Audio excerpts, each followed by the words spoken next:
ગુજરાતમાં સરકારી નોકરી મેળવવા માટે લાખો યુવાનો દિવસ રાત મહેનત કરે છે, પરંતુ જ્યારે પસંદગી પ્રક્રિયાની પારદર્શિતા સામે જ સવાલ ઉભા થાય ત્યારે ઉમેદવારોની ચિંતા સ્વાભાવિક છે।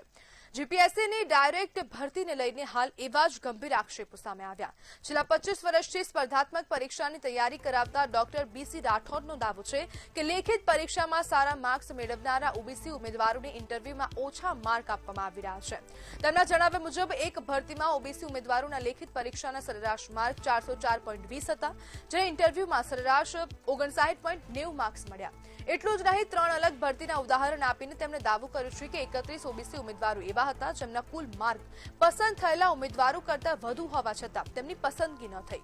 બીજી તરફ કોંગ્રેસ નેતા ઠાકરશ્રી રબારીએ પણ જીપીએસસીના ચેરમેન હસમુખ પટેલ પર આક્ષેપો કર્યા અને સમગ્ર પ્રક્રિયાની તપાસની માંગણી કરી। હવે સૌથી મોટો મુદ્દો એ બની ગયો છે કે ભરતીમાં ઇન્ટરવ્યુના માર્ક્સ નક્કી કરવાની પ્રક્રિયા કેટલી પારદર્શક છે, કારણ કે સરકારી નોકરીની પરીક્ષા માત્ર પરીક્ષાની નથી, લાખો યુવાનોના ભવિષ્યનો પણ હવે સવાલ બની ગયો છે। અને આવા પ્રકારની જો ઘટના બનતી હશે, આવા પ્રકારના જે આક્ષેપો કરવામાં આવ્યા છે, કોંગ્રેસ નેતા તરફથી આક્ષેપ કરવામાં આવી રહ્યા છે, ઠાકરશ્રી રબારીએ આક્ષેપ કર્યા છે, તેને પરથી અનેક સવાલો થાય કે પારદર્શિતા આ પ્રક્રિયામાં છે ખરા? અને આજ મુદ્દે આપણી સાથે ચર્ચા કરવા માટે કોંગ્રેસના નેતા મુકેશ શાહ જોડાઈ ગયા છે। મુકેશભાઈ, જીપીએસસીમાં ઓબીસી સમાજની સાથે ક્યાંક ને ક્યાંક અન્યાય થતો હોય તેવા પ્રકારના આક્ષેપો કરવામાં આવ્યા, આપનું શું માનવું છે? નમસ્કાર મંત્રી મિત્રો, અમને કનેક્ટ બતાવ્યો।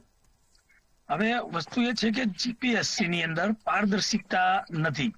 હસમુખભાઈ પટેલ જ્યારથી અમને અંદરમાં જયારે આ પરીક્ષાઓ લેવાની હોય તો અમને એવી આશા હતી કે ભાઈ એક સ્પષ્ટ ને બહુ પ્રતિભાવશાળી માણસ છે અને જેના કારણે પરીક્ષાઓ બહુ સારી રીતે લેવાશે, પરંતુ મૌખિક ઇન્ટરવ્યુમાં ઓબીસી ને સૌથી વધારે અન્યાય થયો છે।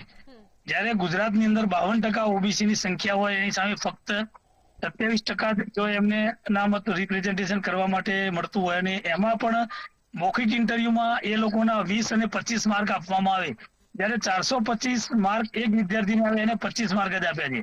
જયારે ઈડબ્લ્યુએસ માં જે વિદ્યાર્થીને 370 કે 80 આવ્યા છે એવા લોકોને લગભગ 78-95 સુધીના માર્ક પણ આપવામાં આવે છે। એસસી ઉમેદવારોના જેના લેખિતમાં 300 ની ઉપરના માર્ક છે એવા વિદ્યાર્થીઓને 27, 32, 56 આ ટાઈપના માર્ક આપીને એકંદરે કોઈ પણ રીતે એન કેન પ્રકારે એ લોકો મૌખિકમાં ઓછા ઇન્ટરવ્યુ આપીને ફેલ કરવામાં આવે છે, જેથી ઉત્તીર્ણ થયેલા અને લાયક જે ઉમેદવાર છે એસસી એસટી ઓબીસી ના એ લોકોને બહુ સખત અન્યાય થઈ રહ્યો છે।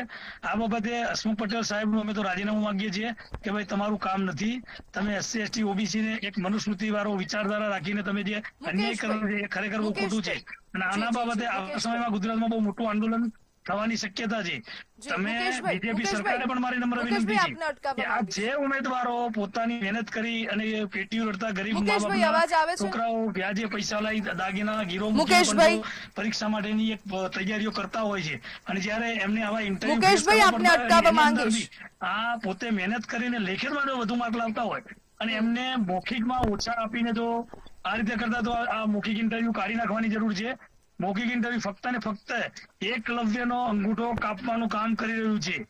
માટે એક નમ્ર વિનંતી છે કે જે લોકો અનામત વિરોધી બિગુલ લઈને નીકળ્યા છે એ લોકોએ પોતે સમજવું જોઈએ પણ શુદ્ર જાતિના લોકો છે અને જો રિપ્રેઝેન્ટ ભારતની અંદર એક સમાનતા લાવવા માટે જે લોકો પાછળ રહી ગયા છે એમના બાળકો ભણીને આગળ આવે અને એ લોકો જે લાયક માણસો છે એ લોકોને જે પોસ્ટ મળવી જોઈએ એની જગ્યાએ તમે જો આ લેખિત ઇન્ટરવ્યુમાં આવી રીતે અન્યાય કરશો તો એ બહુ યોગ્ય નથી। જી બિલકુલ મુકેશભાઈ, જોડાવા બદલ આપનો આભાર।